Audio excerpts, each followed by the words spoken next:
Dạ, hôm nay có cuộc họp với ông Tông Tố Viên, công tố viên ở quận hạt Alameda County. Dạ. Hello anh Phan. Hello chị. Hello anh Phan. Dạ, dạ, dạ. Testing, 1, 2, 3. Good evening, everyone. If you may not or may know, I am Andy Duong. I just want to say thank you all for coming here tonight. Thanks to the Little Saigon community. Thanks to the OCIC.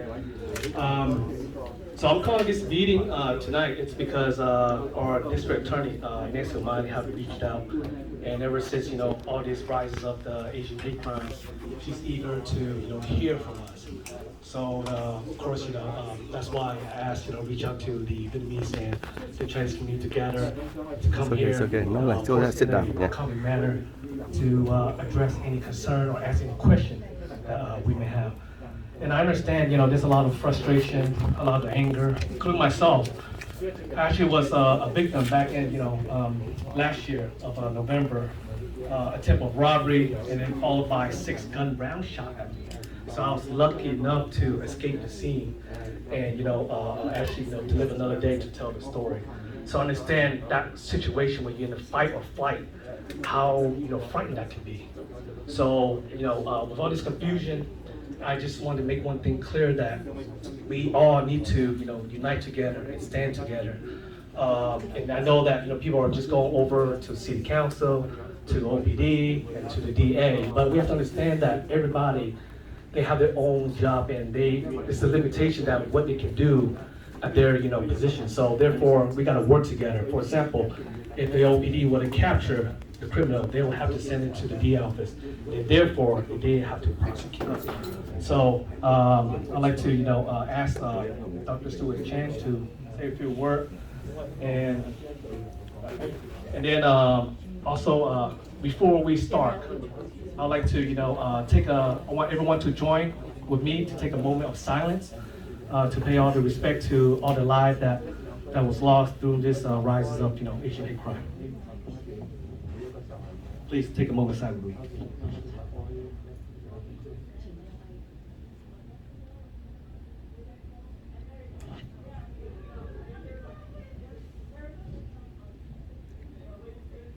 Thank you. Dr. Chu? Thank you. First off, I want to thank CWS for hosting this event. Very short notice, and a lot of people ask why was it put together so hastily, but it wasn't. Nancy came to our rally last Monday. Most of you are aware, what happened to Lily Xu, Dr. Xu, was very tragic. She came, she paid attention, she listened, and this is more like the continuation of that rally. She reached out to us and said, does the community want to talk to me? Do you have any questions? She volunteered. It wasn't us who went to her, make her come to this meeting. She wanted to hear our voice. So housekeeping goes. Today, I know you have a lot of questions. I want you guys to keep it very civil. Pointed questions you can ask, but no yelling, no shouting. We want to keep it as civil as possible. And we will have simultaneous translation. Mandarin, Cantonese, and Vietnamese. There's headsets in the back of the room. If you need translation, we have professional translators translating for us. Vietnamese is to the right, Cantonese to the left, Mandarin to the right. So if you have any questions about translation service, let me know now. And we will have the district attorney do an opening.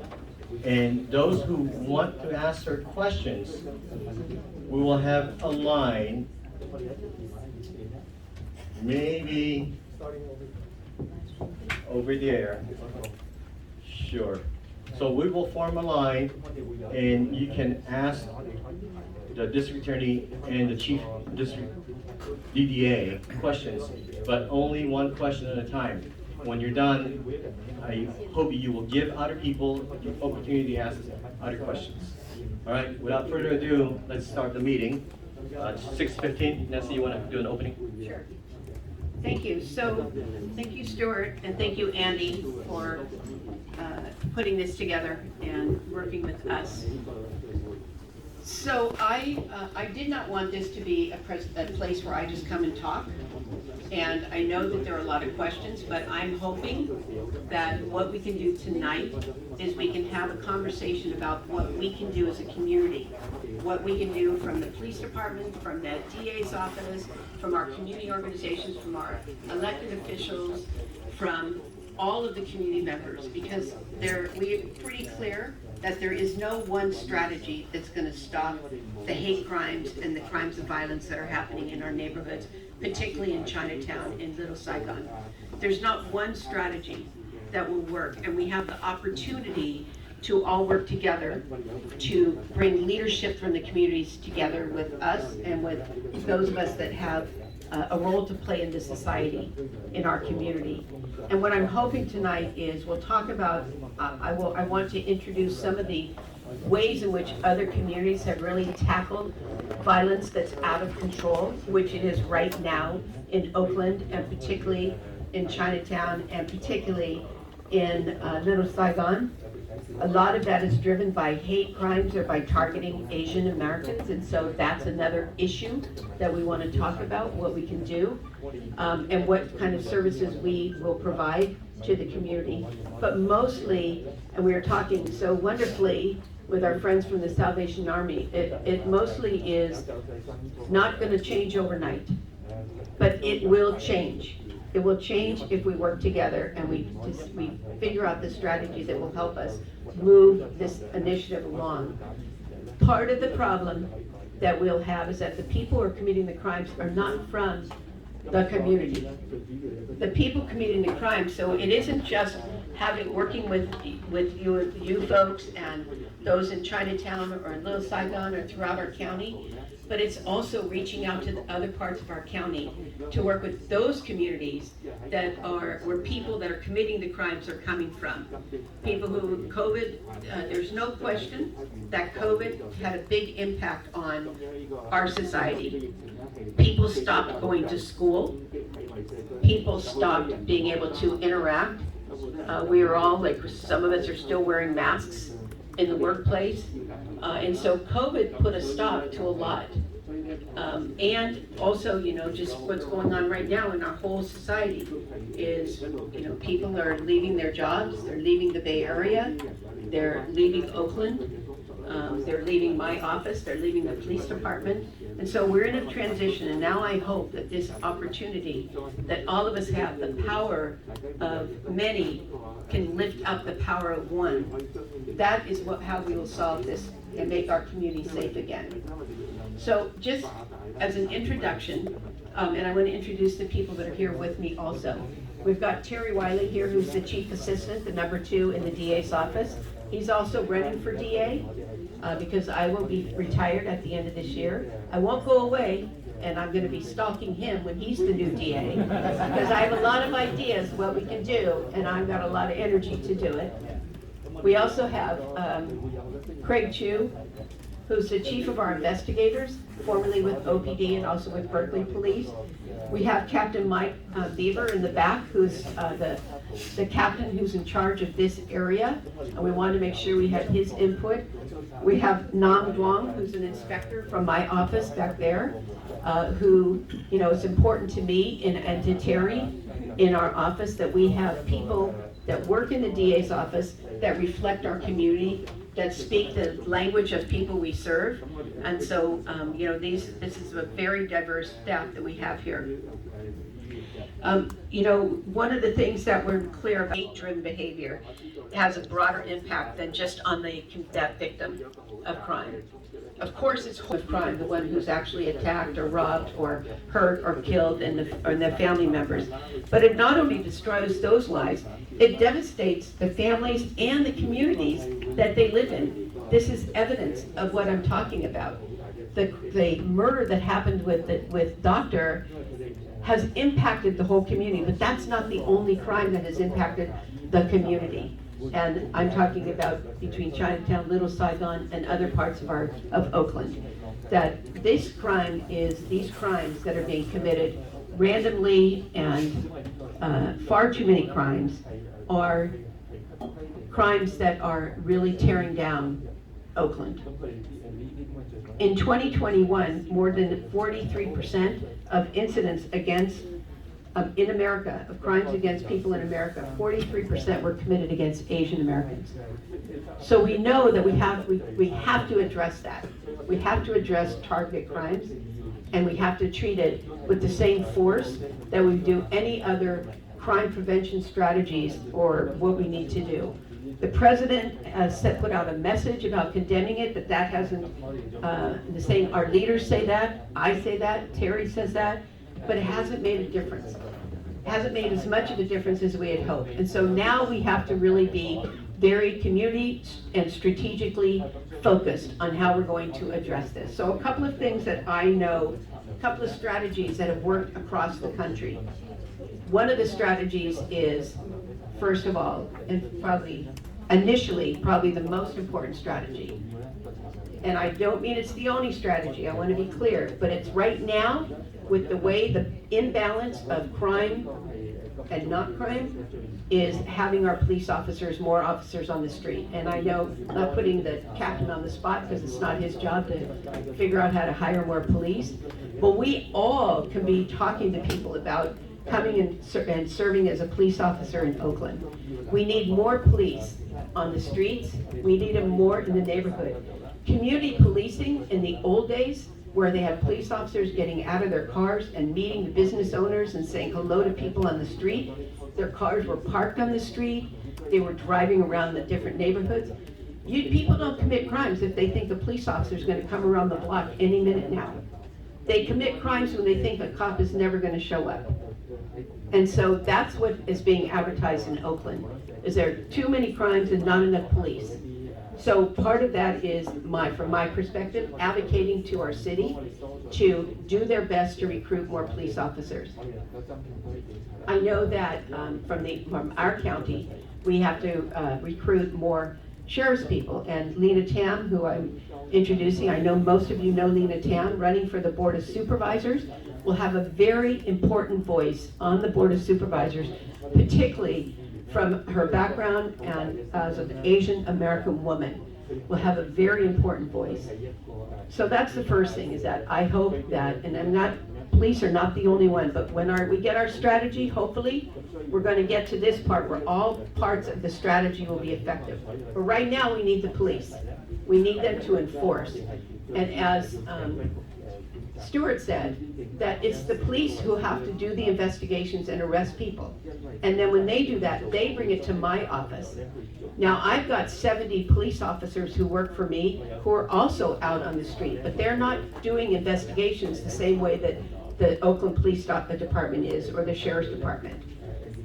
Our job is different. We get cases, we review them, and we hope there's enough evidence. If there's not, then the investigators from my office work more closely with the police to build those cases. Because we have to be able to, we can only file cases if we can prove the case in court. We can't just file a case to put someone in jail for a while. So that's very important. But at this point, I think the strategy of having more police presence will be an important strategy. Then we start to build the other strategies. There are community organizations that can help to a lot of different things. And this is, I know what I know, but I'm hoping that you will all talk also about what different strategies we can do. But for sure, enforcement, some people are going to go to jail or prison for the crimes they're committing, and they should for the crimes they're committing. Some people will be rehabilitated. We have 11 different courts where we send offenders, people who have committed crimes against others, to get rehabilitated. They come into the justice system having dropped out of high school, no job skills, and they're under the influence of maybe a more powerful person that's in their little circle. So what we do for those people is we help them find a way out of the criminal justice system. We help them get job trained. We help them get their education. We help them get away from crime so that they will stop committing crime. We're using that tool to stop the recidivism of criminals.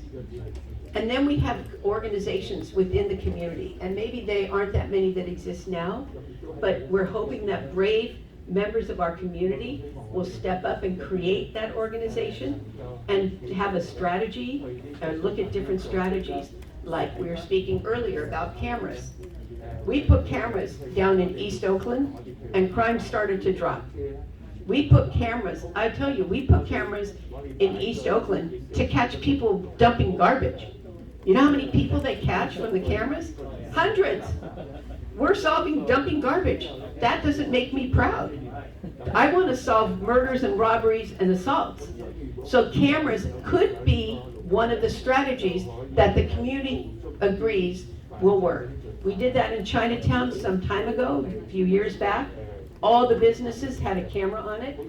Carl Chan used to say, if you're cheating on your wife, don't come to Chinatown because there's a camera everywhere. And you know what? That was very public. There are cameras in Chinatown and we're watching you. We could do the same thing here. You come here to Little Saigon, we have cameras and we're watching you. I know people are wearing masks and hoodies, but trust me, the police are catching them. They're not smarter than we are. They're just faster. And so that's one of the strategies that we start to balance from, maybe not as much police presence, but now we're building community presence. So that at the end, we've got a very balanced strategy for keeping our community safe and all of the people in the community safe. So that's my opening statement, which is much longer than I think that Stuart thought I would give. But I wanted to set the stage, not just to ask questions, but also let's think out of the box, what we can do as a community with my help, my resources, Terry's resources, Lena Tam when she's our supervisor, knock on wood, resources. Let's think about what we can do.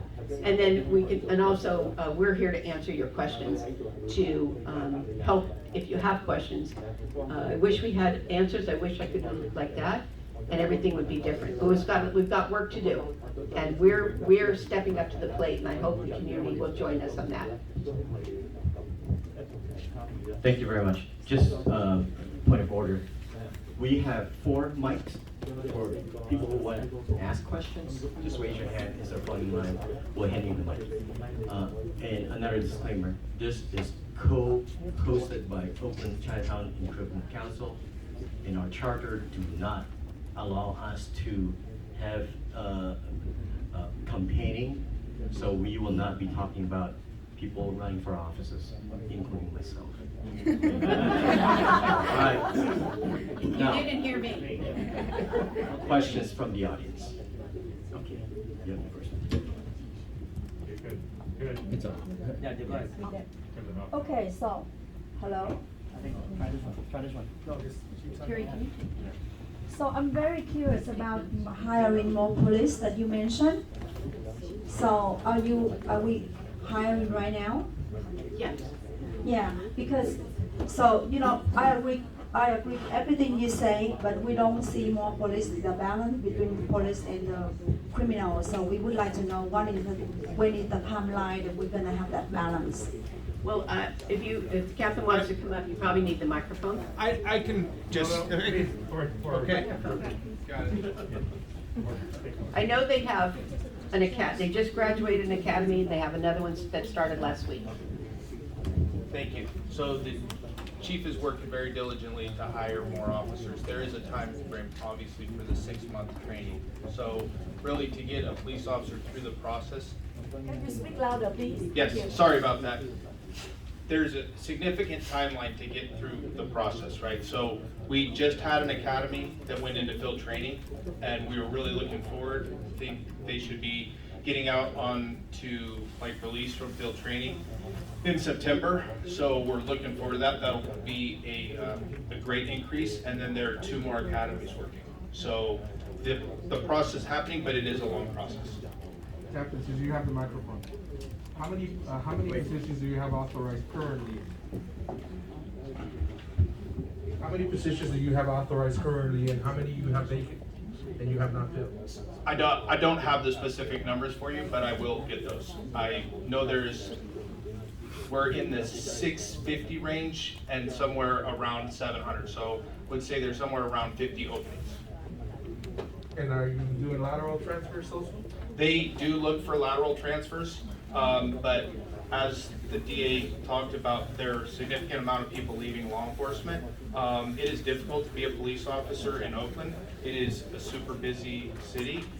So that has not traditionally been successful to gain many officers from the lateral. And poaching the district attorney's 70s, it's not gonna No, sir. What he said was stealing my employees is not gonna solve the problem. No, we help the problem. Hi, thank you for the opportunity to speak today. My name is Dee, and my office is on International and 6th Avenue, so it's right in the middle of Little Saigon. And so we witness a lot that you have been saying. So thank you for coming out to the meeting today. I have two questions. The first one is the exact timeline for the camera to be installed. Because I know you're working on it, but what is the exact timeline? Because we can't wait for another homicide to happen. We can't wait for another robbery that we witness in our camera. So that is the first question. And the second question is, criminals tend to be very young right now. A lot of them are minor. So that is a very sad thing happening in this society. But we do know when these violent crime act was committed, and those who committed were minor. A lot of OPD, when we talk to them, they do have the frustration that even if they capture those criminals, they will be released. So what would be the your projection of to do what to these criminals, because they tend to be very young. So if they keep doing that and they will not be prosecuted, I know that you have different kind of jury system, but they keep committing those crimes and they did not get prosecuted. What are we going to do about that? So first, let me answer your first question. So the camera project, what we need to do is organize businesses in the area that want to put cameras up. And then we will get the cameras and get them installed. It doesn't take long for us to do it, but we can't do it on city property because the city has a privacy committee who decide, I guess, whether or not cameras can go up. So we go to businesses. That's what we did out in East Oakland because we couldn't do it. The city of Oakland wasn't allowing it, or too much red tape. So we went to people's businesses and we knocked on people's doors. Would you like a camera? Everybody said yes, because it also protects their business. So we strategically placed them. So one of the things that we'll be doing is asking the community that has a business to speak up and let us know if they're willing to have a camera. Then we'll go out and assess the situation. It can be not just a business, it can also be someone's home that lives on a corner or has a view like this kind of thing. And then I'll answer your next question. Do you want to ask? So you said you will be having some sort of people working on those camera systems. Who are we reaching out? What's the contact info? Who's going to be responsible for doing that? Well, we're just putting it together. So this is all new, of going back into the community. We did this, like I said, at Chinatown a couple of years ago and helped them get cameras up on all the businesses. So this is why we're having this meeting, so that we can, you can start with Terry and with me, although Terry's going to be busy, so you can start with, and we'll give you the information before the end of the night, who you can email to tell me that you have a business or a home that you want to be considered for a camera. Okay, so we'll write it down for you and make sure everybody has that. So the second question that you asked is about juveniles. And it's true that we're seeing younger youth that are committing crimes. What we're actually seeing is an older guy and a young kid. So the older people, the older men are influencing the younger men and using them because they probably think nothing will happen to the juvenile if they're caught. Juvenile system is very different. We do prosecute juveniles in the system. We have about 80 youth in the juvenile hall right now. It's equipped for 350. We present the cases to the judge, but the judge, there's no jury. The judge has all the authority to release a youth or to hold them in juvenile hall or to put them in a program. And so we advocate for serious offenders. They have to stay in juvenile hall until we do a trial, and then they can be sentenced. The youth authority used to be where we could send really violent offenders who were found guilty, made a finding, they're not guilty, but made a finding against them. But that closed, the state closed it. So now all juveniles will stay here in Alameda County, in our juvenile hall in San Leandro. And the probation department has the responsibility of working with those juveniles to give them input to rehabilitate them. So when they get out of juvenile hall, they're back in school, other things. But the juvenile system right now is not, is being influenced by people that don't want juveniles to be incarcerated. And it's unfortunate because many of the juveniles that we're seeing dropped out of school, COVID, they didn't even go to school, and all they were doing is running the streets and getting, influenced by older people to commit crimes and getting away with it. And so it's much more troubling for us on dealing with the juvenile offenders. If somebody commits a murder, and we have one juvenile right now who committed a heinous murder, and we can put evidence onto the judge that juvenile should not stay in the juvenile system, but rather should get moved to the adult system and be prosecuted as an adult. But it's ultimately up to the judge whether that happens or not. It's frustrating. The lady in the back.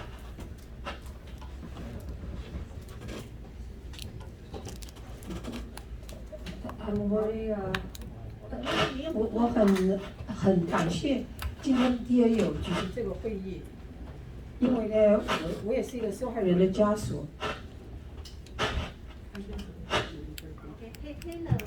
Yeah, I really appreciate the meeting held by the DA because I'm also a parent of a victim.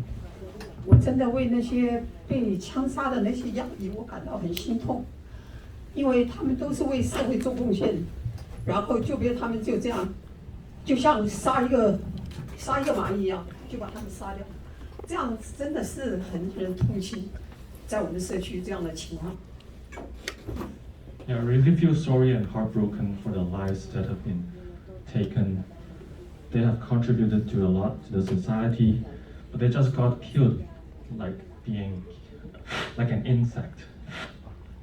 这个不光是说，你比如说就是那个牙医嘛，他本身就是很多病人的医生，很多病人也失去了一个好医生，他们家里也失去了一个亲人，整个社会都感到很悲哀。这样的事情就不断的发生，我们真的觉得应该采取很严厉的措施。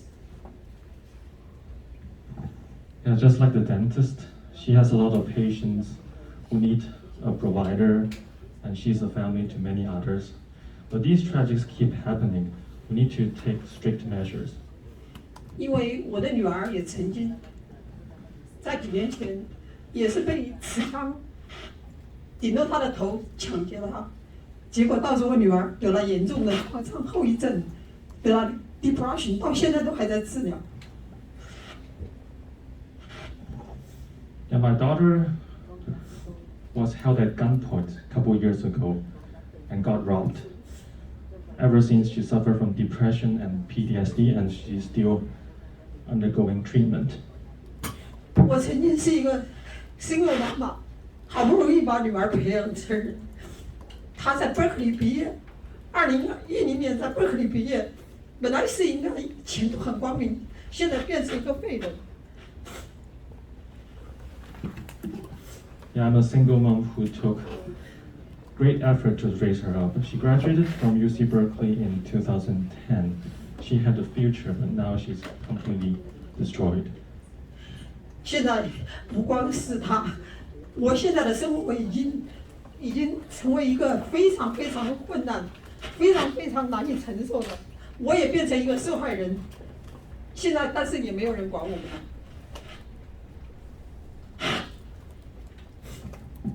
Not only her life was impacted, but also my life became unbearable and chaotic.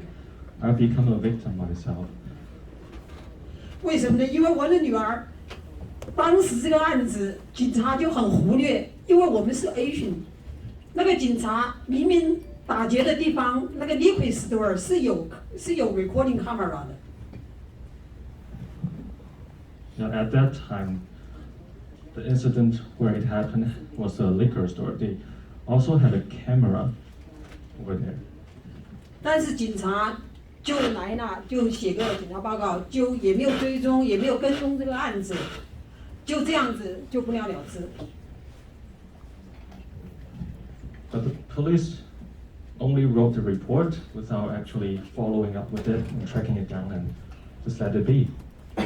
那之后就过了大概有1年多，我们在圣地安久的一间那个Taco Bell，在那里吃快餐，我女儿突然就钻到桌子底下。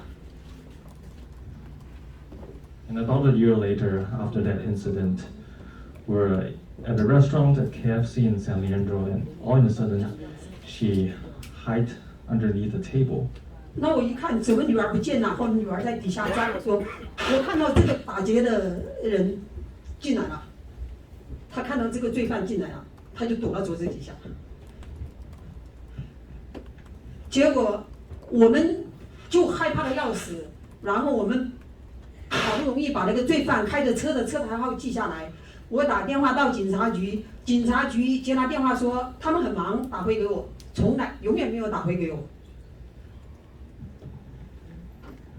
Yeah, I thought my daughter was lost, and she told me that she saw the person who robbed her. At the end, we were so scared, and we rushed out and recorded the car license. I reached out to the police department, but they never got back to us. 所以我们 Asian 的整个越南社区 Chinese Asian 都很支持、很拥护警察的。我们并不是说警察不好，我们希望警察提高警队的警员的素质和他们办案，对各种族裔不要有任何偏见，不能说因为你不是白人，不能说你是一个亚裔的族裔就可以对我们很忽略。Yeah, so we Asians, the Vietnamese and Chinese community really support the police. It's not like the police is bad, but what we want is that they can raise their quality and their ability to handle cases without prejudice, not just because we are Asians, so we should be mistreated. 因为我们这个国家是一个融的社会，是个大熔炉，是一个移民的国家，每一个族裔都对社会有贡献。我们要团结，我们要互相，要对对方都很尊重、很珍惜，不是说好像 Asian 的命就不是命。The United States is a big hodgepodge country. All races and ethnicity have their contribution. We should treasure and respect each other. Asians' lives are lives. 那现在我女儿到什么程度呢？没有工作了，现在房子也没有办法交地税，每年有6000多块，然后她也没有工作了，现在根本就找不到人来帮我们。现在她的那个房地产那个 HOA 要把她的房子去拍卖，现在也没有找律师要钱，说要7000到15000，她哪有钱呢？现在都没有人管我们了，找不到一个帮手。Yeah, so my daughter lost her job, unable to afford property tax, which cost $6,000 a year. And we're unable to find anyone to help us at all. The HOA want to force the property to foreclosure. We want to hire a lawyer, which costs $7,000 to $15K. But we're unable to afford it. Even legal aid cannot provide support. Can I interrupt at this point? I want you to know that we can talk after this, that we may have a lot of options for you and your daughter particularly. So one, to help her find her life again, and then some of the other strategies that we have in different divisions of my office. So maybe we can talk later. I'll get your card, we'll sit down in my office when we don't have all the people around, and we can talk about, you can fill me in and I can let you know, and we'll link you and your daughter to some of the services that we have, particularly for your daughter. We have a trauma recovery center, we have therapists to help people. We have resources to help people. We have a lot that we've put in place over the last couple of years.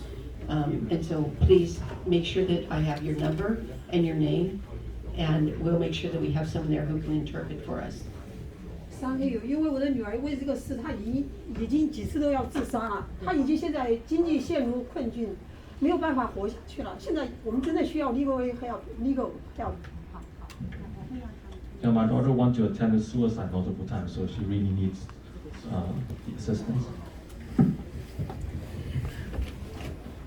So we can clearly express what she has expressed as the frustration and the fear and the devastation of crime on both individuals and really on the whole community.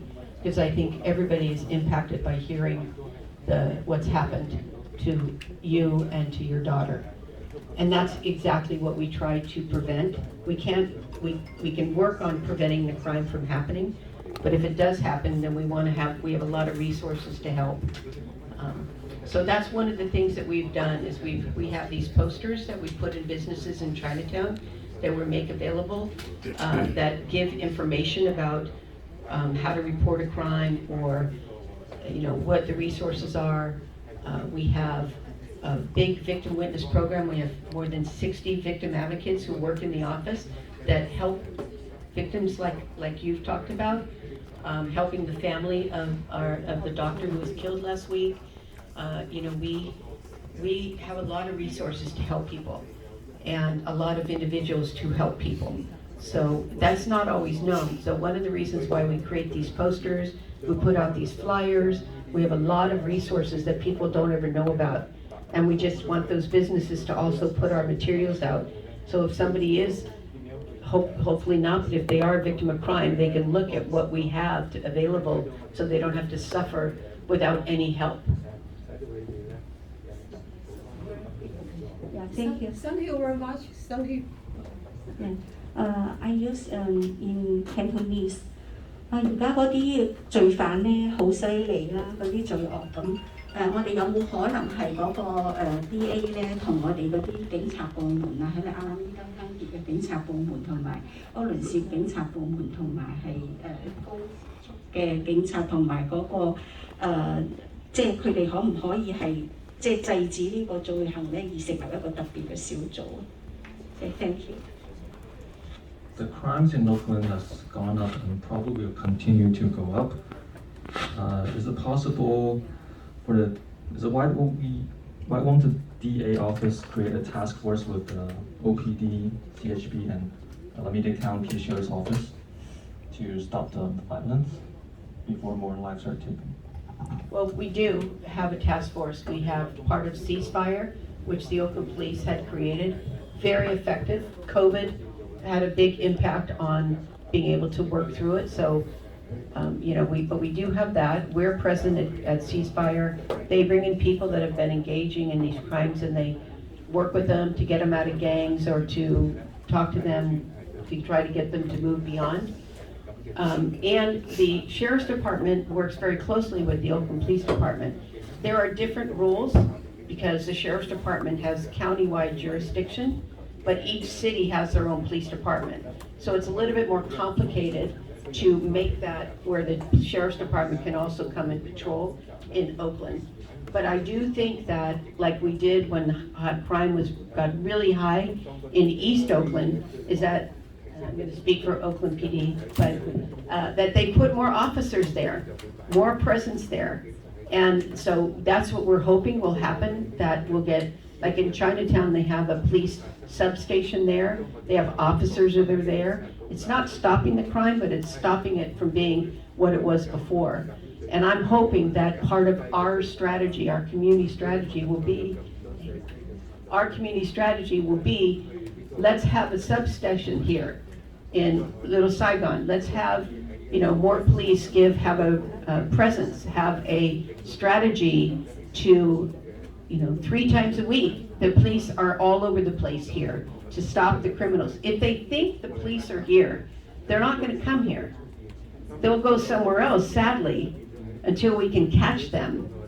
But that's what we want to do, is we want to protect the community and stop this hate-focused or the misunderstanding that if they attack or hurt or rob a person who's Asian descent, that somehow nothing will happen. And that just is not true. The one other thing I hope, as part of our strategy, and this won't be our only meeting, I hope, with many of you, that I hope that our strategy will also be that we have a hotline or something that people can report. Because last year, of all the crimes that we had here in Little Saigon and in Chinatown, we only had from people who are Vietnamese, we only had 38 people report or engage with us. So we have to, on my job, my side, and Carrie's side, we have to increase the presence of our victim advocates to be more involved with victims after the fact. The victim advocates won't stop the crime, but they will help people recover and heal from the crime. We have so many resources. And so that's one of my missions in this new strategy that we're going to create in this particular community. Good afternoon. Thank you, District Attorney Nancy OMalley and Captain Beaver and the team. My name is Kathy Chow Rothberg, and I'm the CEO of Lao Family Community Development Corporation. We have had over 30-year agreement with the District Attorney's Office to help our community members who do not speak English, who are victims of crime. So if you are a senior, if you are a youth, you are a person who's been victimized, and I have my staff, Ruben here, who also grew up in the neighborhood, and he has his master's degree, and he's one of my staff to help our community. So your experience of having your daughter robbed with gunpoint, that happened to me too. When I was a student at Berkeley, I came home from college, and I went to my brother's gas station to help him, and I was held at gunpoint. In Oakland, in East Oakland on Foothill, in front of my office, 6 men, young men, surrounded me in the middle of the day to attempt to mug me. But they didn't know who they encountered because I grew up in Richmond. So I know how to take care of myself. So I breathe. Then I said, Tiger girl has to come out.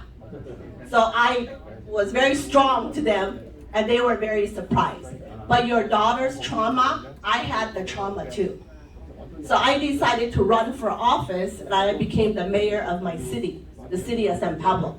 So all the issues that you're having, we had it too.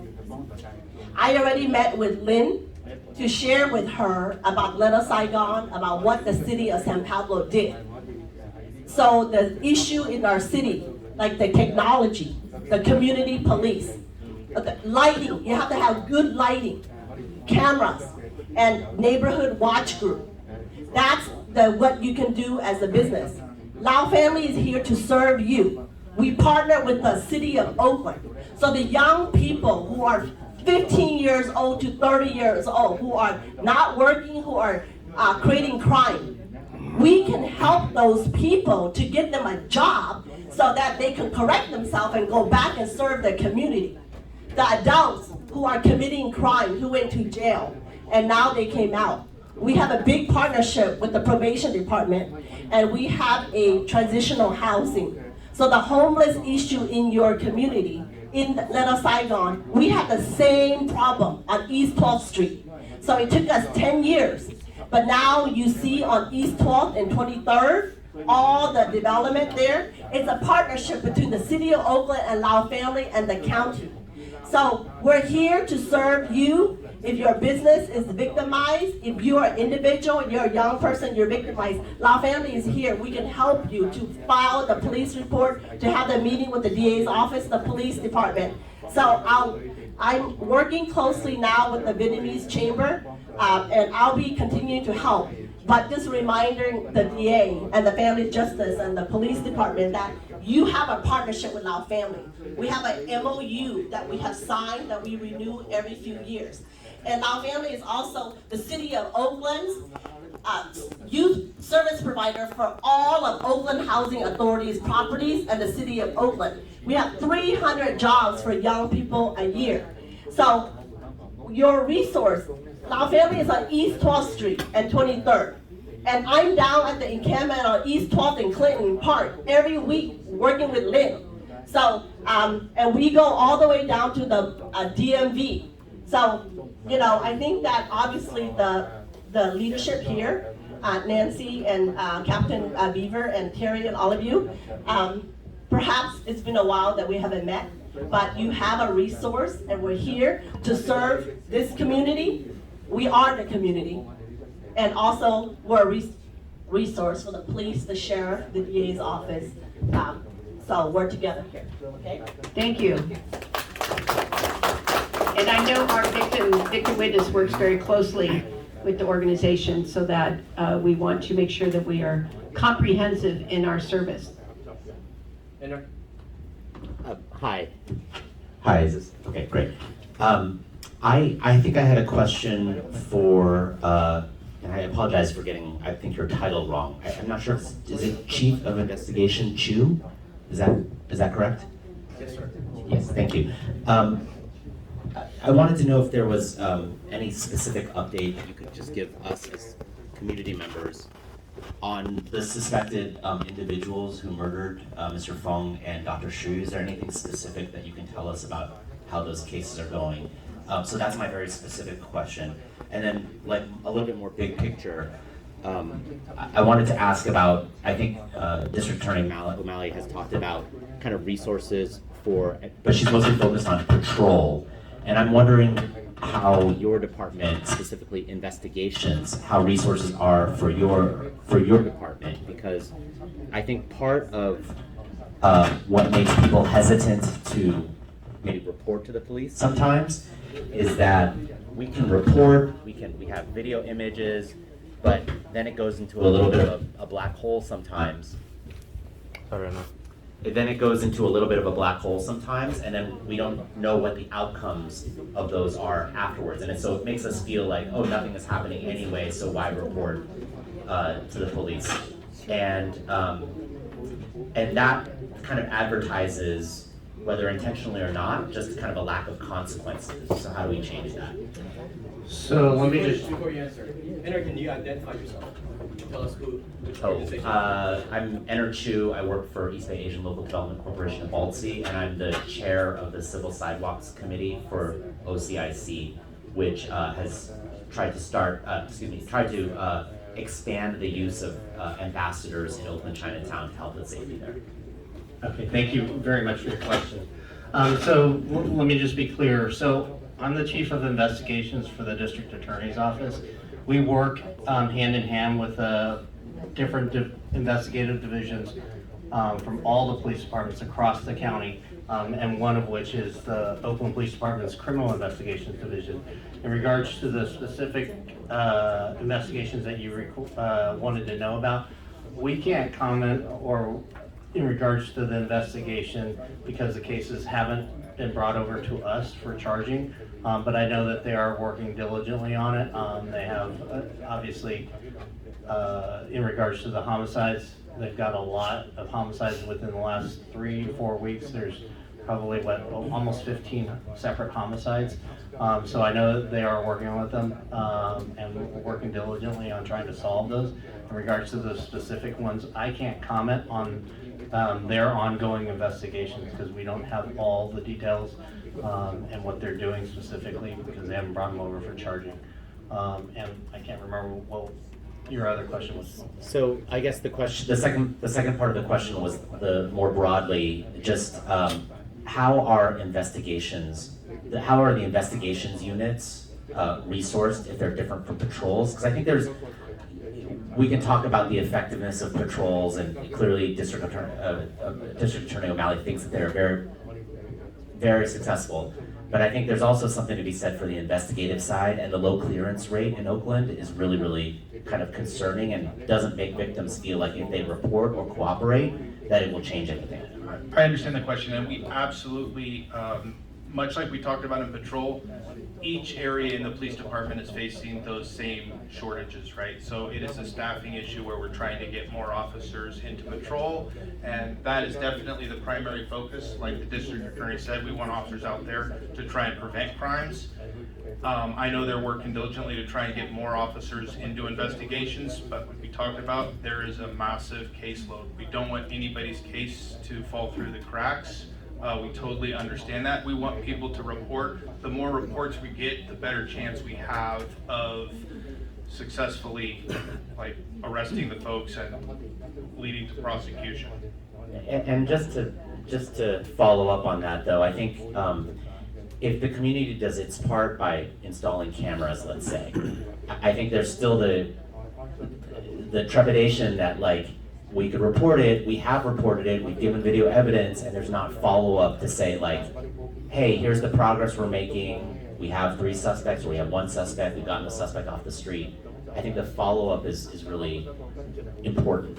So to echo on the camera thing, and this is something that I've seen in my 25 years of recent, in the last 2 years, you'll have officers go to a call and they will be able to send out vehicle descriptions almost immediately to the whole department, right? And it's been a significant change, right? So we're getting photos of suspects and vehicles out within 15 minutes of the crime. And that's something that didn't occur before. So with that technology that was talked about earlier, we're seeing good success.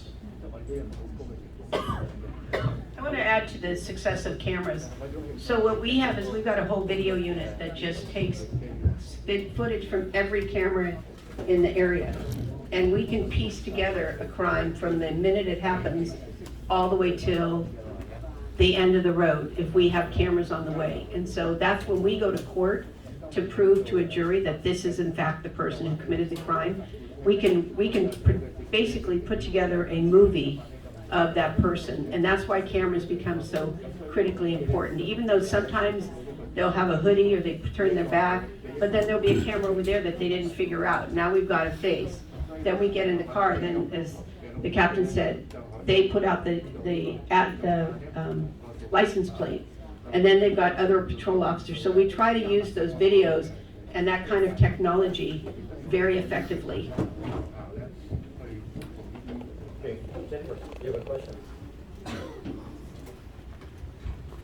everyone, my name is Dr. Jennifer Tran. I'm the president of the Oakland Vietnamese Chamber of Commerce. Thank you for hosting us today, Public Solutions, and Dean OMalley and Terry.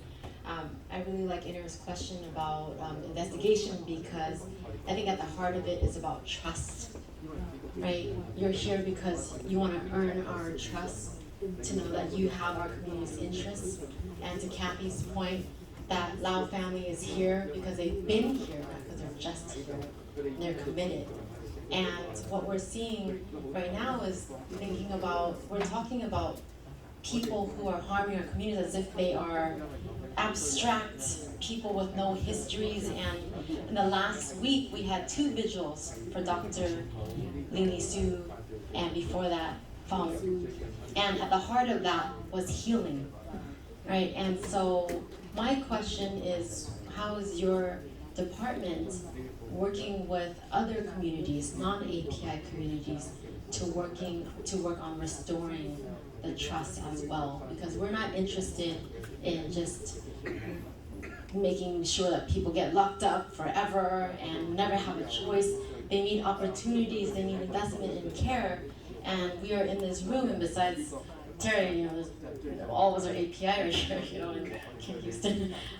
But what is being done within your department to convene other faith-based leaders, community organizations that are working to give youth opportunities, and just to make sure that the healing and also the trust and the repair has to happen, because the violence is, the line isn't about what position we're on. We're about, we want to stop the violence. And that requires not just us, not just post-violence, but how are you convening the other communities? Well, I appreciate that question, and I'll tell you, we do a tremendous amount in the community throughout North County and the whole county. We work with youth. During the summer, we hire youth so that they have an opportunity to work and make money and see what it's like to be in the workplace. We support a lot of schools. We have a Justice Academy for juniors and seniors in high school, which has been hugely successful. Those kids, many come in not knowing what they want to do, and 100% of the youth have gone on to college after they've gone through the program. We work with our communities throughout the whole county.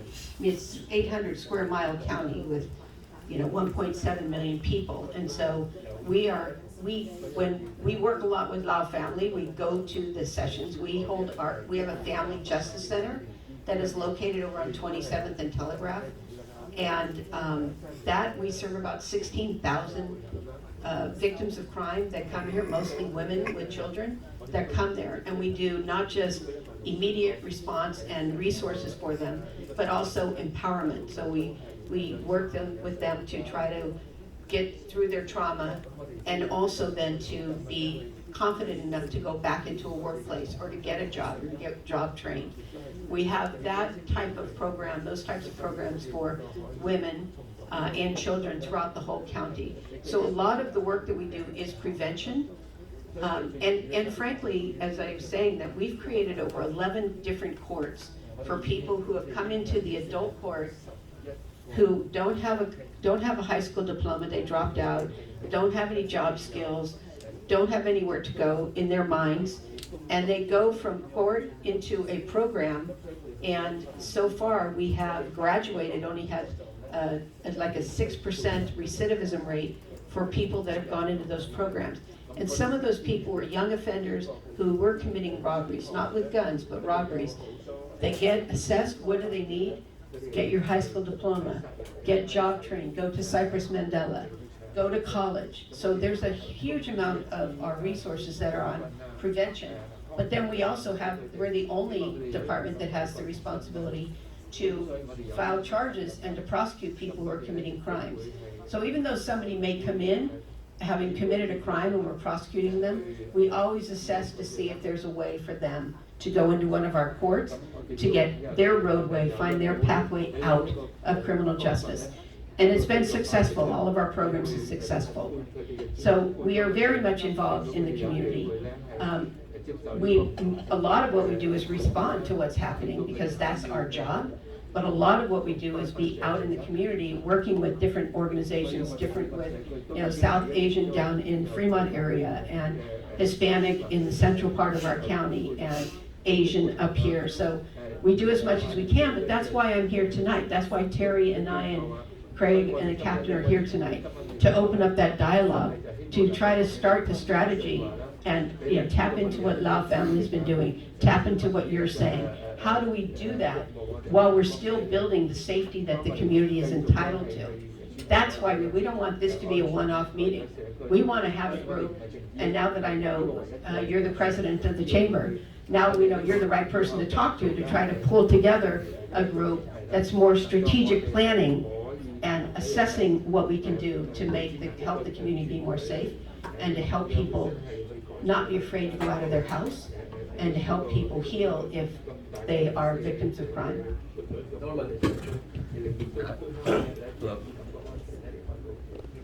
Do something with that. Can you hear me?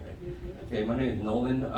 I'm a business owner here in Low Saigon, and my business was burglarized in the beginning of the month. The criminals were in the place for over an hour, and we've talked to the police about the issues that we've been having in the area. And I was burglarized back in 2020 as well. They only stayed there for 2 minutes. Okay, went inside and went through things and knew they had to get out because there was going to be consequences. What has actually changed between 2020 and now? Is it because we're so lax on property crimes? And how do you solve that? Because they're just out there, freely going to business after business, whether it be cars as well, catalytic converters. Those kind of property crimes aren't being enforced, and they just have no fear. I'm gonna this is an Oakland Police Department issue, not a DA's office issue. I know what the chief would say, and then I'll let the captain take over, or maybe not. The chief would say that there are too many violent crimes, and that's where they're putting their resources.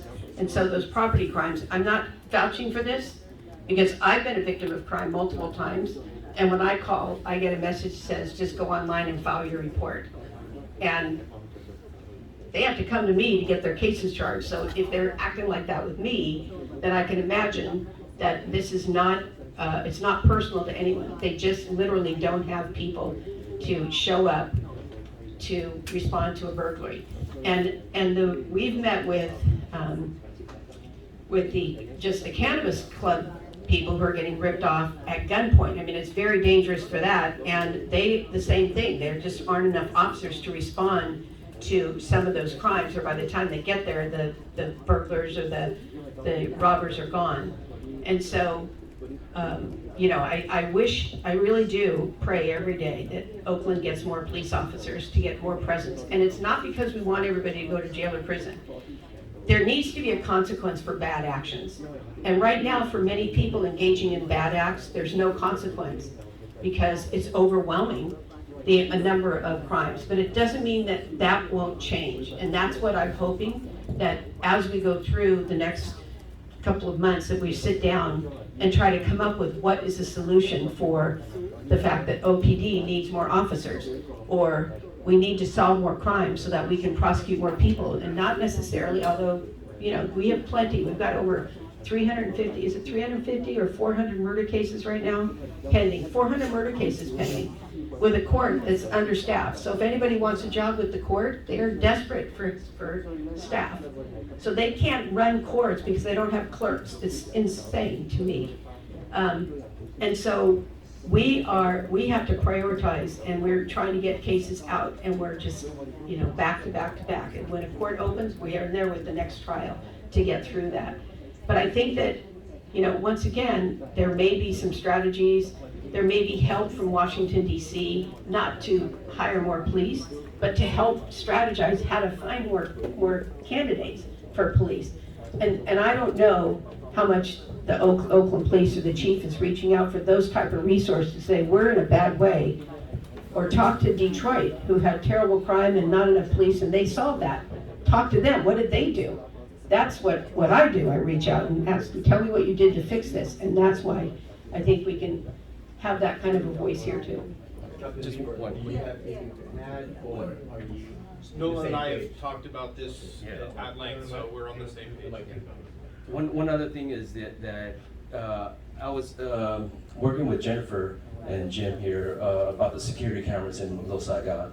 So when you were talking about the cameras, this is the first time I've heard of it. So if you can coordinate with them, and they'll get me involved as well. Absolutely. Thank you. So you're Hey, Esther.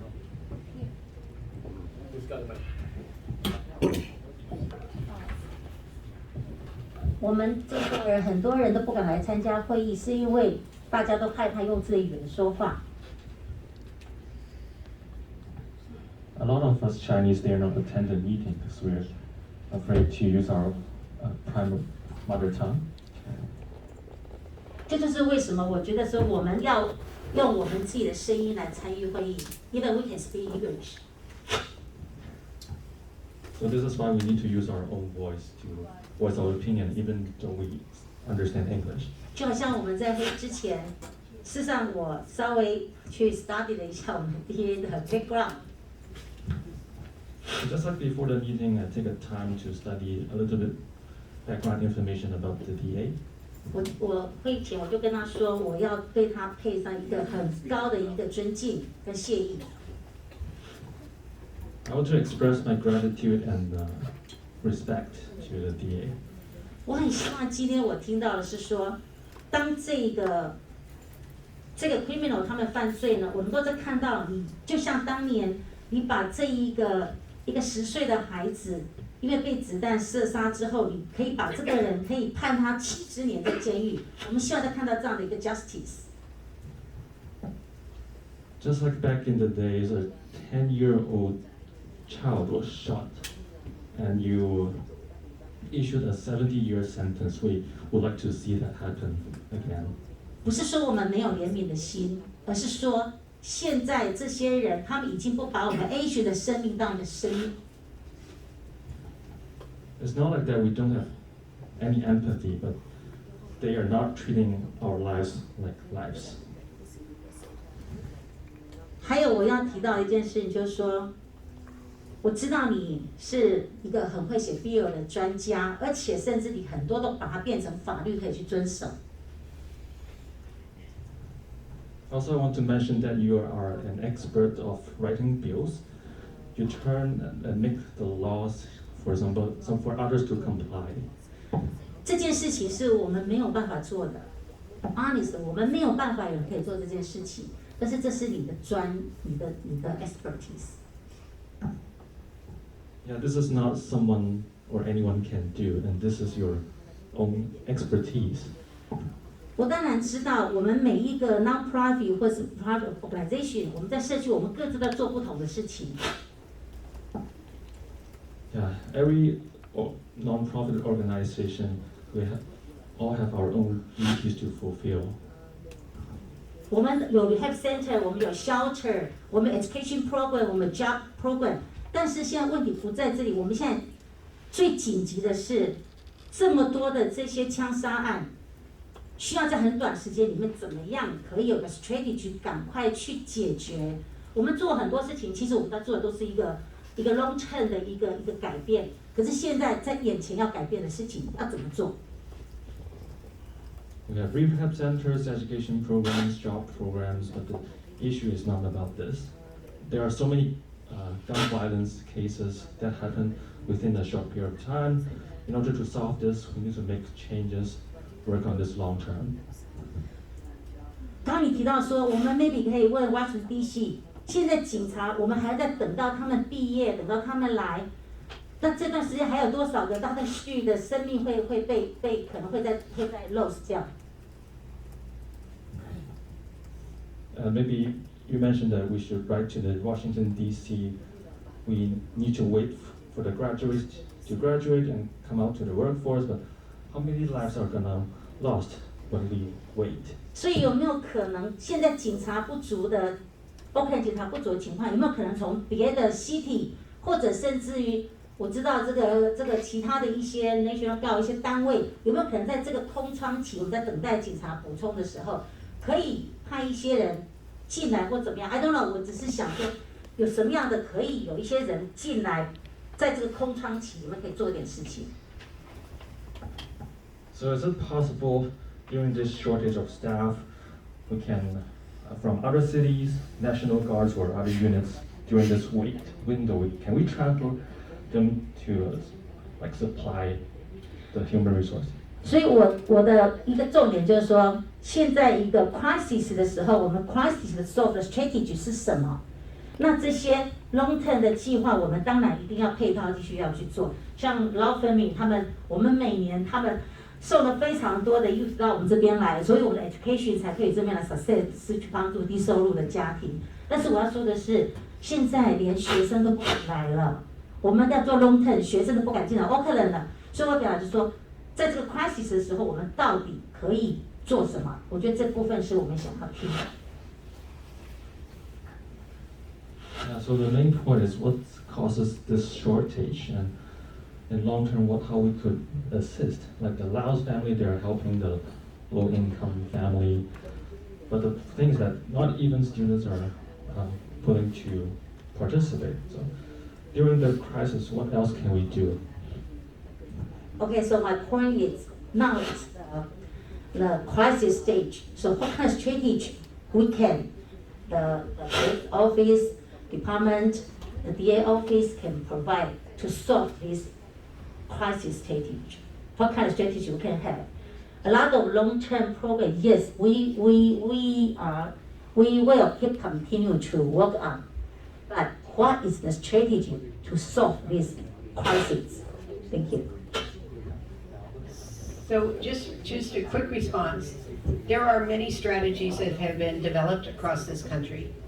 And so I do my research, Terry does his research, and we're constantly evaluating how we can do things more effectively.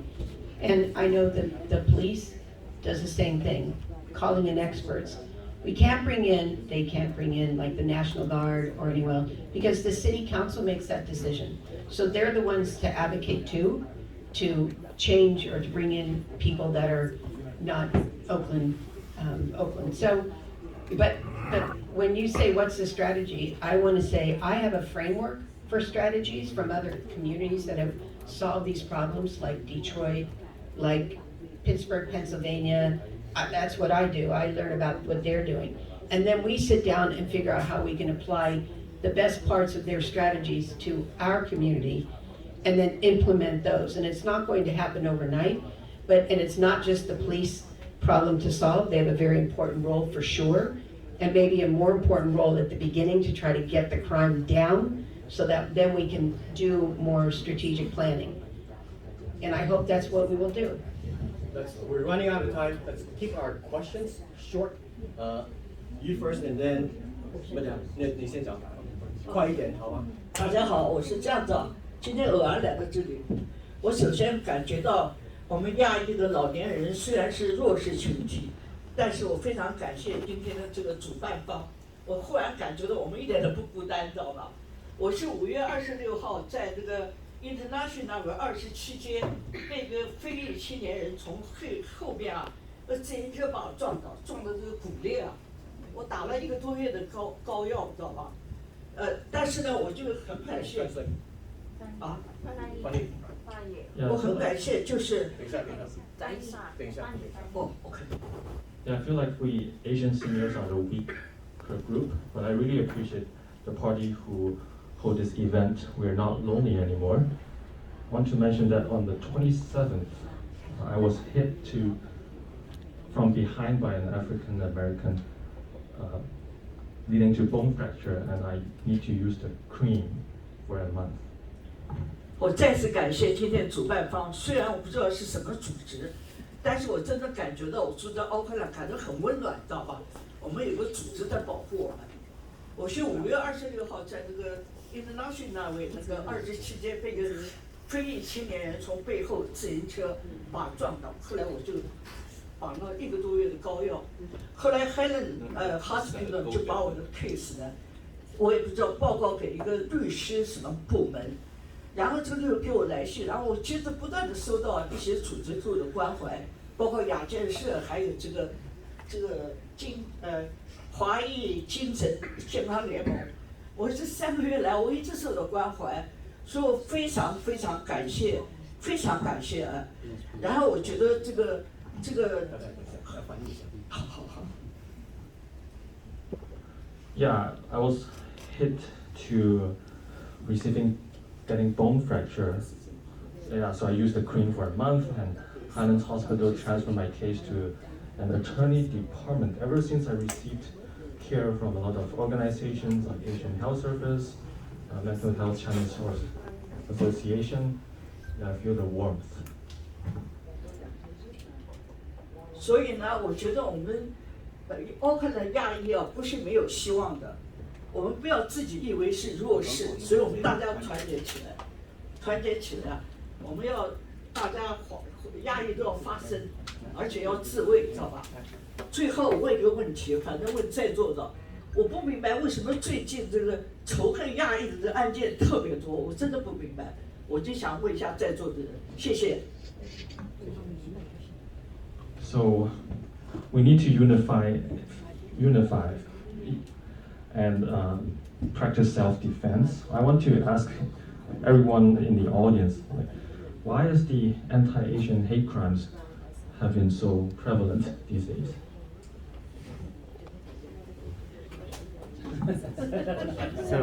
So I actually, just to respond to that question, because I think it got to another part of the question I had, is I think we are trying to be really careful about also distinguishing between what is a hate crime versus what is a crime of opportunity that has racial dimensions to it, right? And so, I think we should be honest that there is a racial dimension to this some of this crime that is happening.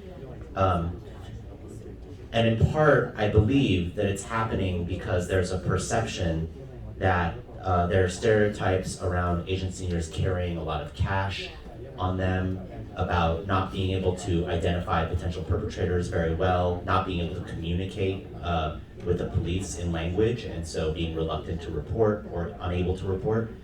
So those are some reasons. I think a question again to us as a community is what we need to do to change our own practices, our business practices maybe, our habits around carrying cash.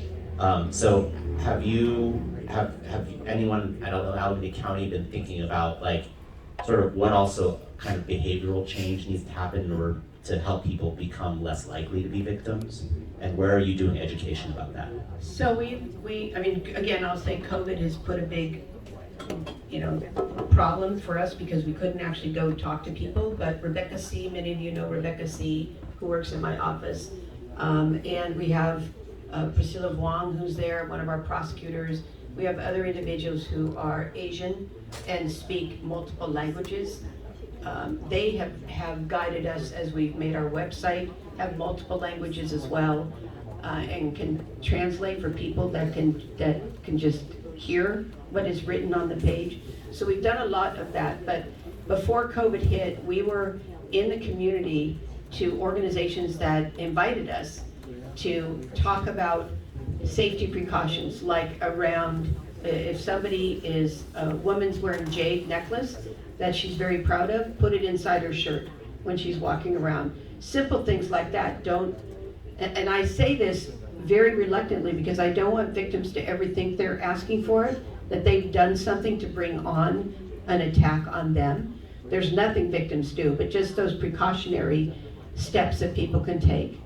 Especially around Chinese New Year, we do a lot. We had our posters up to let people know to make sure that you're being cautious, look around and see who's around you, walk with someone else if that's possible, stay on lighted. There's a lot of things that we can do, and even in all of the strategies, they talk about how people in the community can take their own precaution to try to avoid being a victim of crime. And again, we talk about that with our victim advocates who go out in the community and meet with community groups. We talk about that, not saying, if you don't do these things, you're asking for it. We talk about it to give people education and information about what might make them more vulnerable to being attacked. And on the hate crime issue, you're exactly right. The law for hate crime, the hate crime law, is vague. It makes it difficult to prove that it's actually a hate crime, even though we know by the action, by the neighborhood, by somebody who comes from East Oakland or comes from Stockton and comes to Chinatown or comes to Little Saigon, we know that they're coming to communities for reasons that they think nothing will happen to them. And so dispelling that myth and empowering the community, as we'll do, as you have done, and we will continue to support that and help you. I use Lao Family as a great example of that. That's why we're here with you, because we want to be part of that discussion point that helps people feel empowered to be able to feel free to walk around in their own neighborhood, to support the police with technology that can help them solve the crimes. For us to prosecute those crimes and either put people into that pathway of getting out of criminal justice. If they want, it's their choice.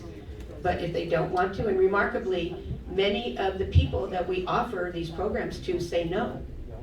And some of them, their attorneys tell them, don't do it. You'll get out of jail in a couple of months. It's easier to do jail than have to go to a program for a year. And even though the people going to the program are coming out and have jobs and are making money and things like that. So it's a complicated time. There's no question about it. And just this conversation is demonstrating just how complicated it is. The last thing I want to say, sorry Stuart, I'll just say this really quick. Oakland Police hired a victim advocate, but I have 50 people who work in our victim services division. So anytime there's a victim of crime, the Oakland Police Advocate is supposed to notify us. Sometimes I read about it on Nextdoor, where somebody posts this happened, and then I call our victim witness and say, have we seen this? If not, call Oakland and give us the case. Because our victim witness people will go out immediately. We have resources, they're trained, and our Family Justice Center, the same thing. We have therapists, we have all sorts of services that people don't know about because they kind of get lost in the bureaucracy. Stephen first, and then Jimmy, and our chief BDA will say. Hello, my name is Stephen Lepp, and I am a real estate broker working in San Leandro, and also live in San Leandro. But I volunteer as a board member here in Oakland, Chinatown, for American Indian Charter School, and we see a lot of tragedies, throughout Chinatown, and it's so heartbroken to see we lost a lot of, brothers and sisters.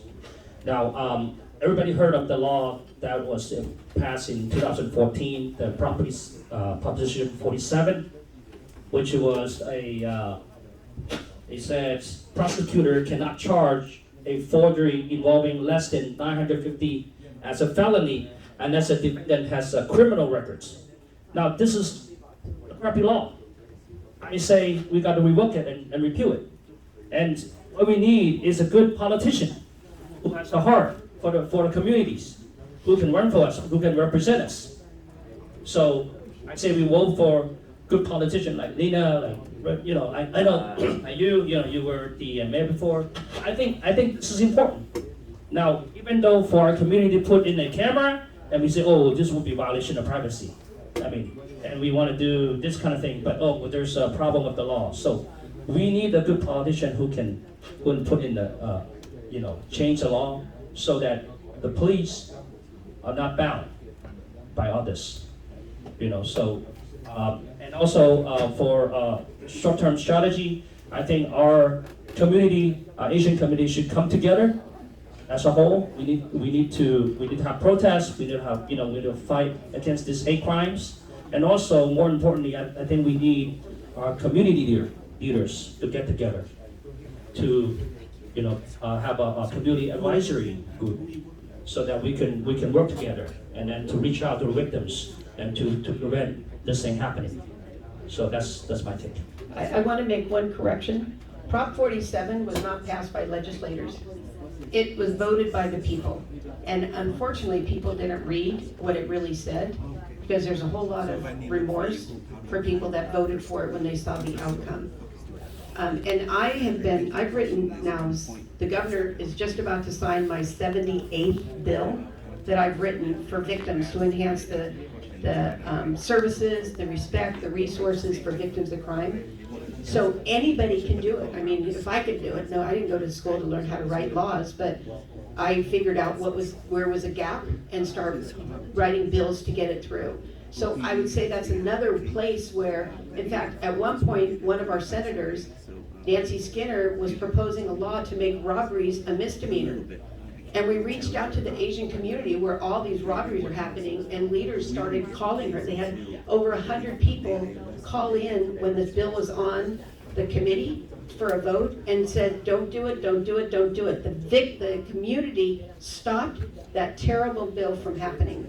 So I could say don't do it, but when the community steps up and says don't do it, they listen, because you're the voters. I'm a voter too, but you're the voters that can take them out of office or put them in office. 47, how are we going to repeal that?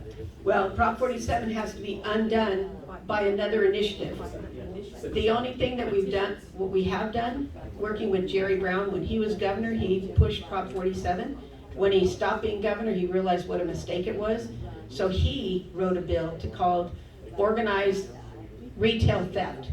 So now we can charge those felonies if we can prove that it's organized theft.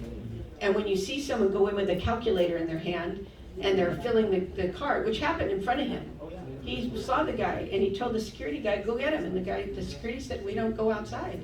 And he told his own security, you go get him. He said, no, my job is to watch you. I'm not going to get him. So then Jerry Brown called a meeting of us and said, we got to change this. And we're saying, yeah, duh. Where were you 6 months ago? So there's a lot we can do. In Prop 47, we're just doing a whole bunch of workarounds. But I would say pay attention to the legislation that's coming down, because we have a very liberal, forward-thinking, and I'm not judging it liberal, but we have people that are putting bills in place that are, I think, destructive to public safety. Okay, Jimmy. Hi, I'm Jim Lin. I'm the community organizer in Little Saigon Business Institution District. I spend a lot of time with the business owners.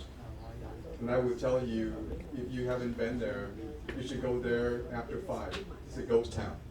And I think we can talk about laws, we can talk about all kinds of things that you're doing.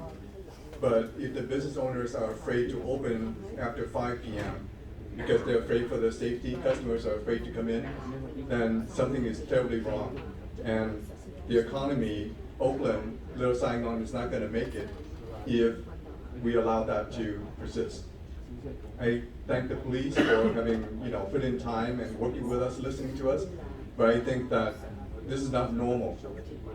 It's really not normal. And the things that people are experiencing is beyond words. We have people in Vietnam who laugh at us. We're the one who fled the country, right? They laugh at us the way we live here. And it's not right. I think I'm ashamed being American. I'm ashamed to come here and be subject to this kind of stuff because, what kind of life is that? They put in their livelihood for 20, 30 years building the business, and now they cannot open after 5. They're afraid to walk the street. Their friends are afraid to go to Little Saigon because they're afraid of getting robbed. So guys, think about the things that you are doing and make sure the people who do this, let's track them down. Let's make sure they suffer the consequences.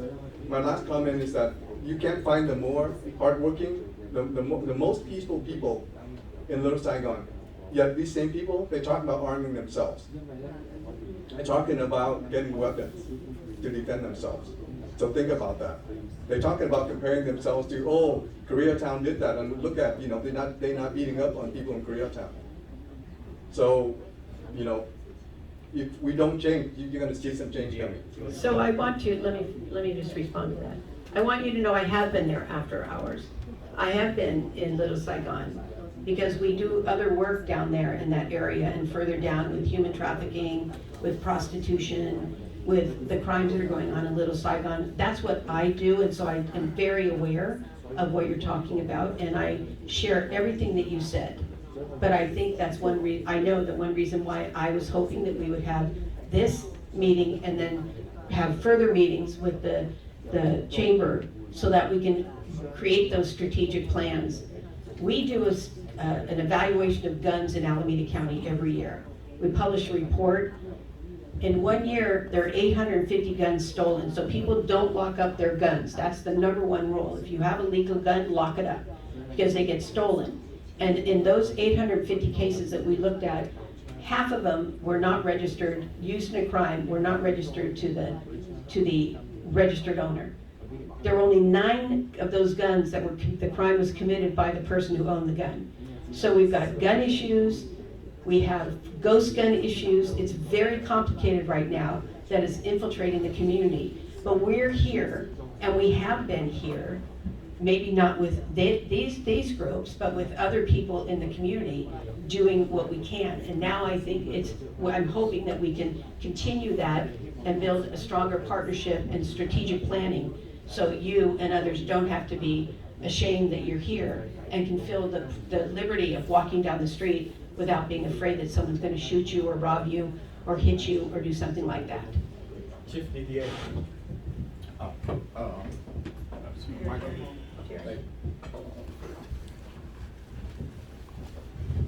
Hello everyone. So again, my name is Terry Wiley and I'm the Chief Assistant District Attorney. And I've been sitting here listening to,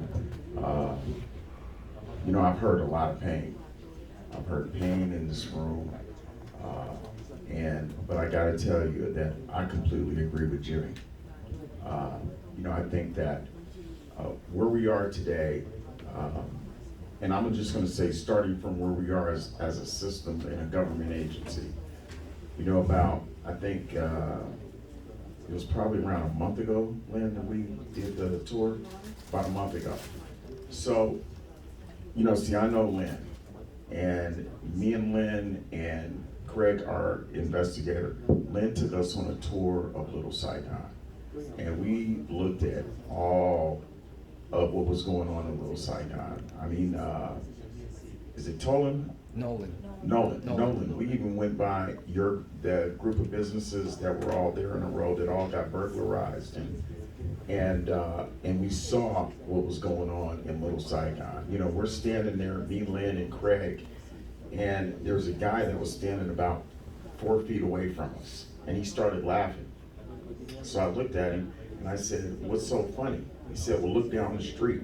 And we looked down the street and we saw a woman that was almost no clothes on in the middle of the day. And I said, okay, the problems in Little Saigon are way worse than I had any idea. And Lynn took us over to this one store. And as we were standing there, the store's owner had a 19-year-old daughter. And so I started talking to her. She had a small dog, and she said, you know, I've grown up in this neighborhood. And she said, I can't even walk down the street in this neighborhood because I'm so afraid of being assaulted. That's not how we're supposed to be living in this city. That's not how we're supposed to be living anywhere. You know, and one thing it's going to take is communication. You know, what people don't know is Serena sends me articles all the time.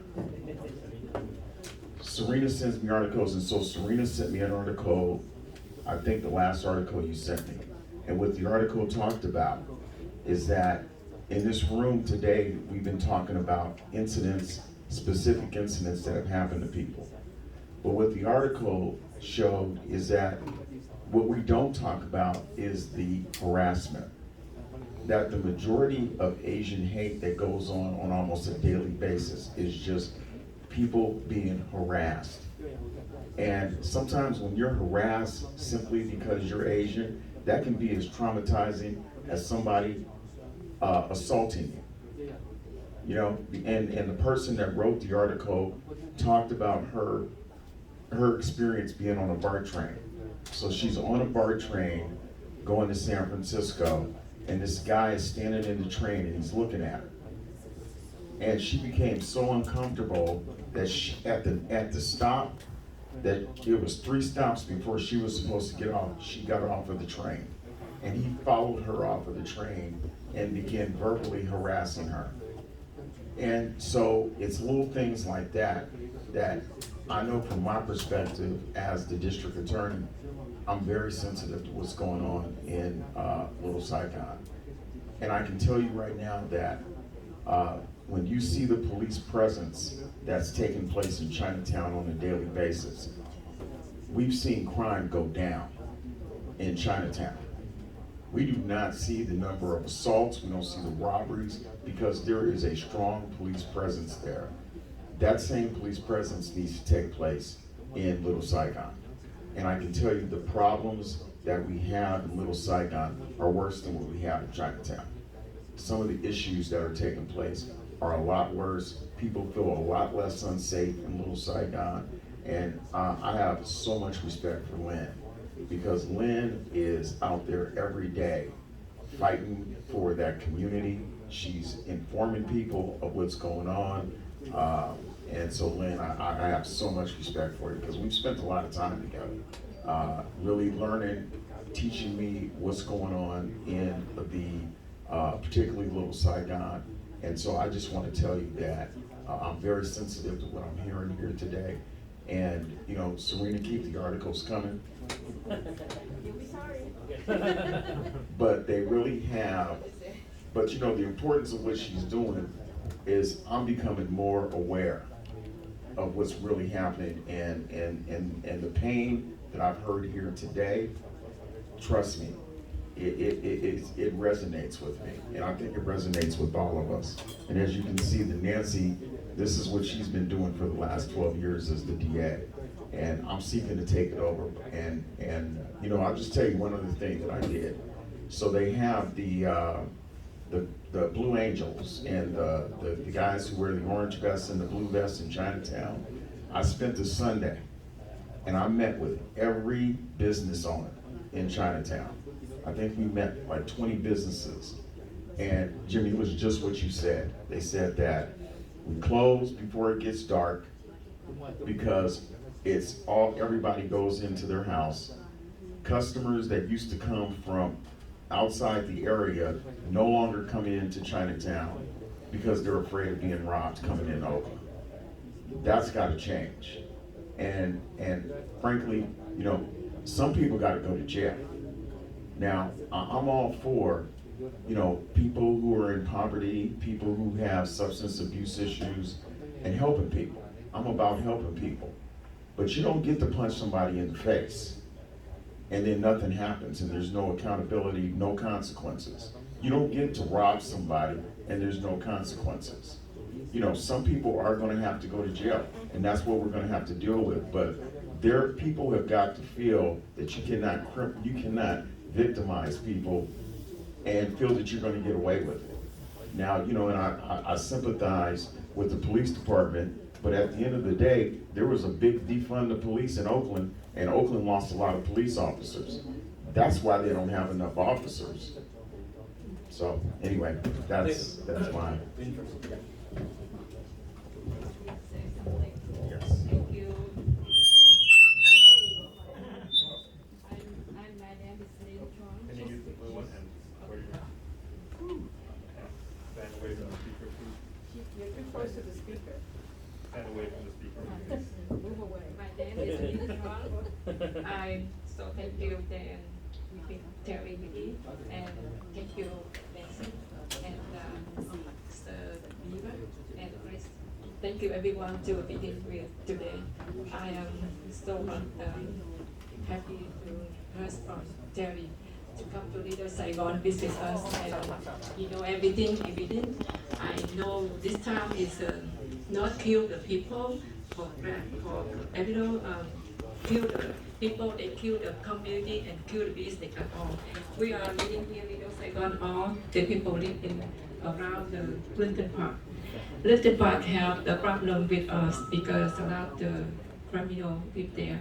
We always talk to my friend. We all live with the criminal right now. We don't know what's going on with us. And next week, on Sunday, I heard about the doctor was shot and red pain, and every day the whole my street, whole neighbor, they cannot sleep because at night time the whole street no lighting, so dark. And hope the city of Oakland to help us to do a lot of lighting. And the lighting in second in the Fifth Avenue goes down to the freeway 80, so that only 4 lights only. I need the lighting better. And also I need to request the city of Oakland and remove all the people homeless around the Lincoln Park. This is a problem the nighttime. They will look at, they work at the nighttime when I live in the store. Thank you so much to everyone here. Thank you. Thank you, Lynn. And let me just say what Lynn was just talking about. So in the middle of Little Saigon is this park, Clifton Park? Yeah, Clinton Park. Okay, we walked through it. It's this beautiful, well, it's not beautiful right now, but it is a beautiful park. And the homeless have taken it over. And it's something needs to be done because it's right in the center of Little Saigon, and they've just taken it over. And I think Lynn was telling, I think the optometrist was telling us the story. Yeah, you. Okay, you know, I was looking at you, I was like, okay, I recognize her. You were telling us a story about you used to take your kids over to the park. Now you can't even take them to the park. And I'm telling you, if you guys haven't seen the park, if it was cleaned up, it's a beautiful park, and it's right in the center, and it's not even usable right now. So anyway, I'm Lena Tam, and I really appreciate the district attorney reaching out to the Asian American community specifically. I know she's reached out to a number of communities. This past week, I had lunch with David Kakashiba, and he brought me around to the area around East 12th Street, and this is like 2 or 3 o'clock in the afternoon. There were 5 prostitutes in the residential area, and Nancy OMalley has had a tremendous success in dealing with human trafficking. Do you think that we need to put cameras in the homes, because these are residential areas, to expose the Johns that are patronizing the prostitutes in order to curb that issue?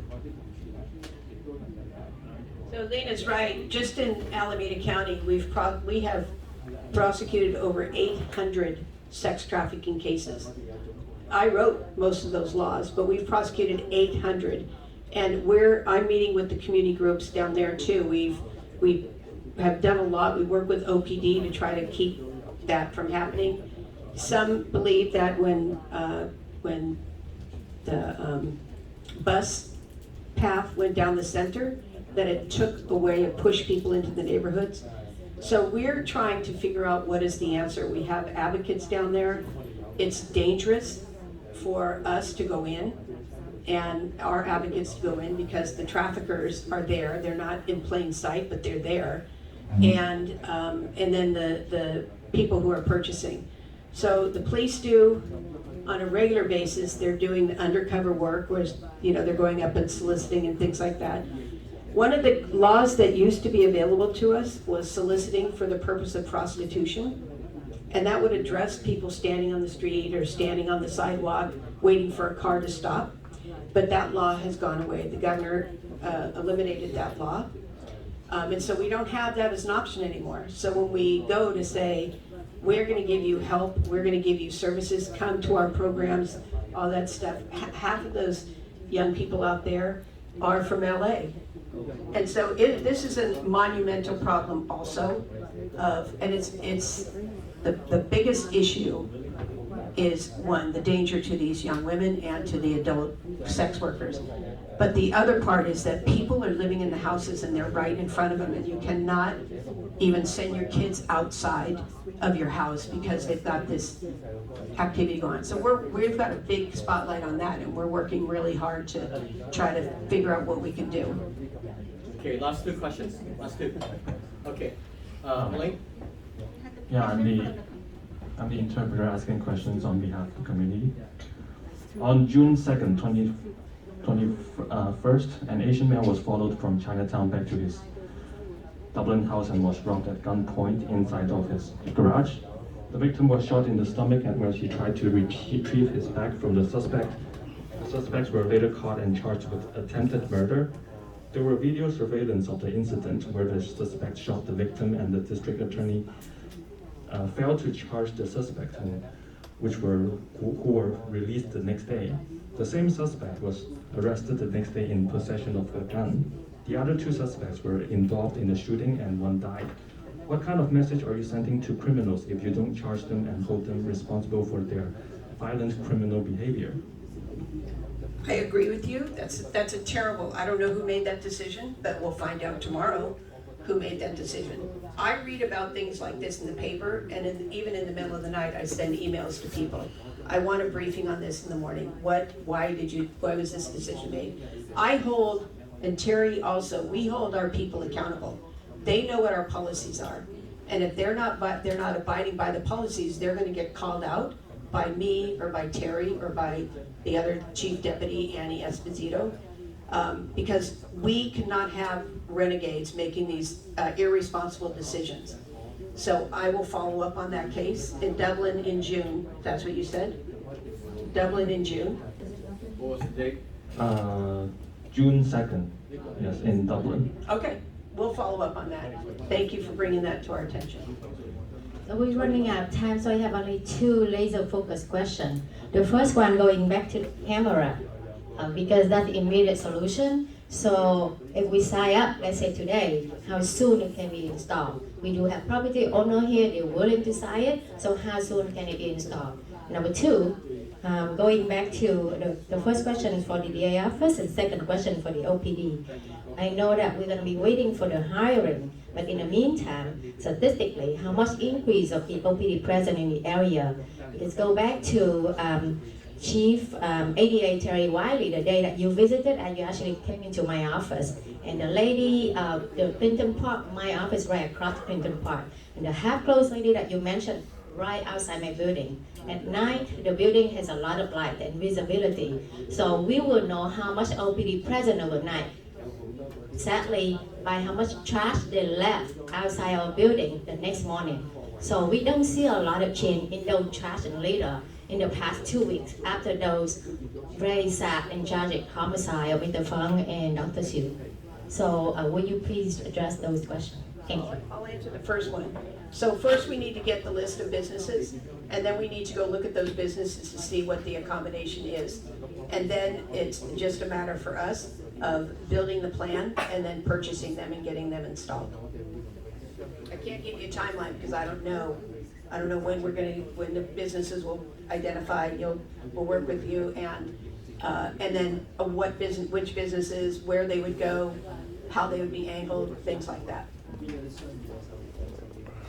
And as far as resources, the chief has made a commitment. I've been working close with Jim and other community leaders. So right now you've probably seen the command post out there, and there has been a steady increase of officers. We've opened up violence suppression extensions for people. We're having great success. I've talked to Jim. He's noted that he's seeing the increase in personnel, and that's what we're really working for. We've also got a commitment for a liaison officer that is out there. They're going to be walking around meeting the community members and the business owners. So getting back to like those conversations and that close communication with the police. But the chief's given a big commitment to this. We've increased the vice operations to work towards reducing the prostitution in the area. And then we've also got a commitment for our violent suppression teams. They've been running operations. You won't always see those, but last week they made 5 great arrests in the Little Saigon area. Hi, really quick question. Does the officer speak the language in Chinatown and Little Saigon? Does the officers, the FOPI officers, do they speak the language? Because there is a language barrier. And as you can see, like when you guys mentioned that there's like a low call in terms of like Little Saigon, yes, because like maybe dispatch does not speak the language. Like how would you guys like implement this? Officer On speaks Vietnamese, and he's been out there, and I think we're going to see great success with him.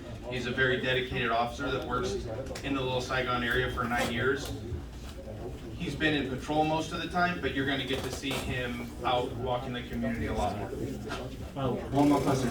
Do the merchants have like their direct number, just so they don't have to call 911 and wait like 30 minutes to an hour?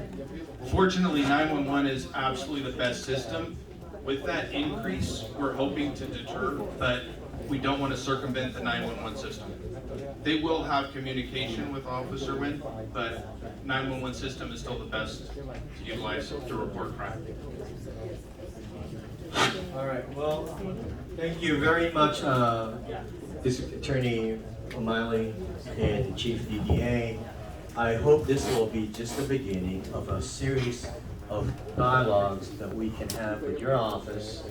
And I'm thinking maybe at the next meeting, we can have you and the chief here to answer questions.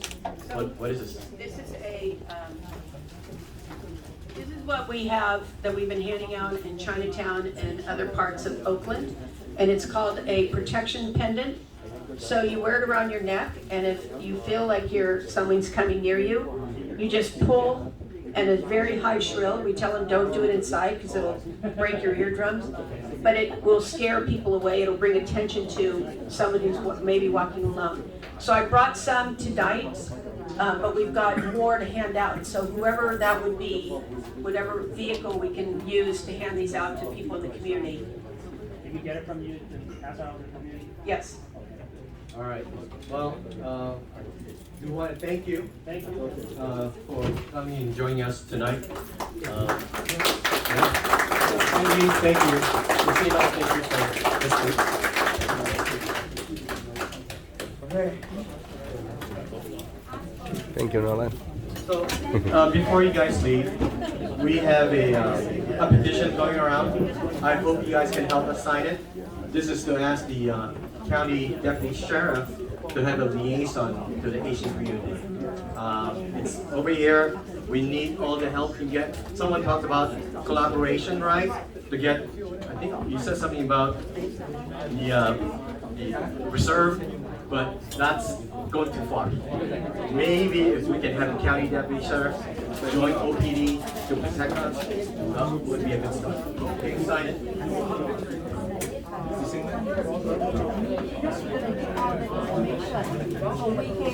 For the camera, sign up. So Nolan is our security guy. He's gonna get your information now.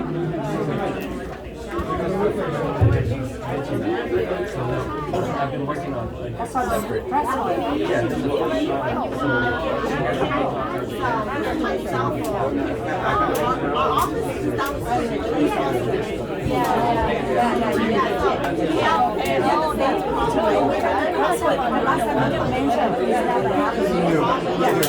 Don't worry, we'll be on top of it. We need to get your contact information, so do you have WhatsApp? Do you have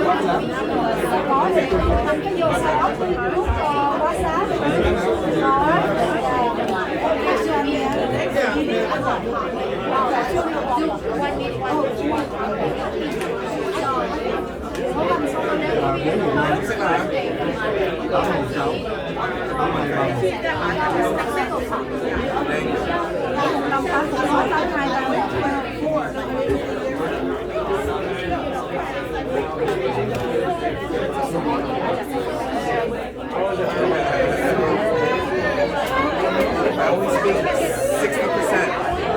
We're working very closely with the police. That was very good for me. Every month they're going to come back and OPD.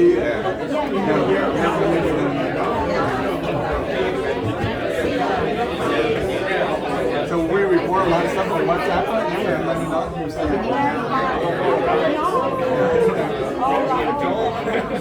Stand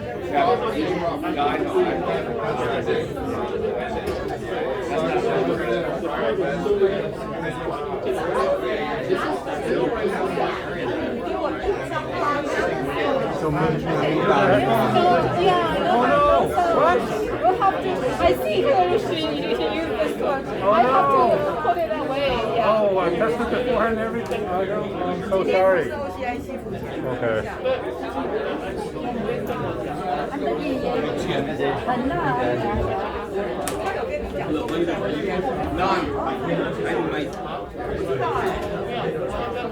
I'm the new guy at the inspector. Sounds like.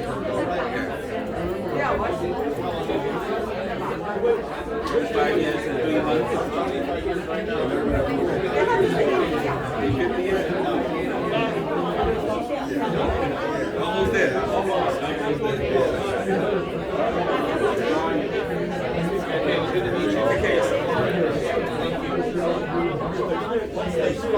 Xong rồi.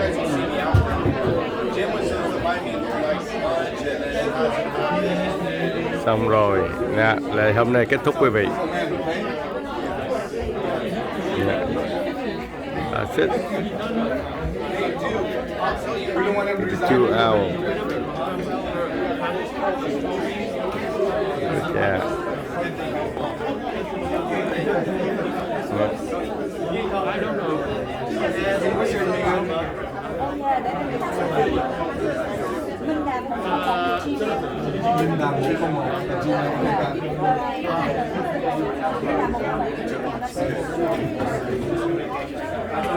Okay, I'm going to stop right here.